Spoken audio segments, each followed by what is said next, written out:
As soon as somebody starts preaching the gospel, pay attention. Rekindle it in your heart.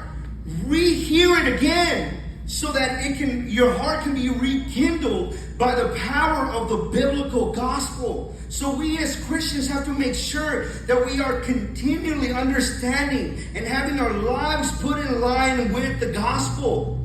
And it's not a passive thing. It's not natural for us as human beings to do this. You have to actively do it.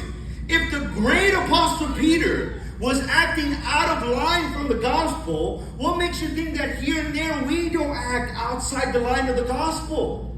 And so just like Peter had Paul, we need to be there for each other to remind ourselves to be in line with the gospel.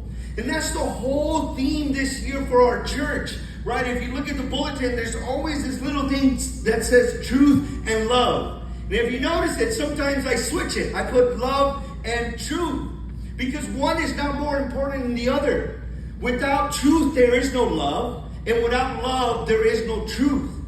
And so just as Paul was very influential in Peter's life that day, we should be influential in each other's lives.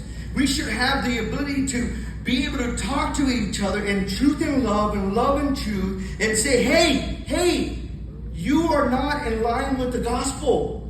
You are acting out of line. And we, as brothers in Christ, as sisters in Christ, we should be able to reflect and have self-reflection and be like, you know what, you're right. You're right. I'm walking out of line of the gospel. And so that's what Galatians is trying to do. When you look at Galatians, he's bringing everything in line with the gospel. And again, this should be our life's theme.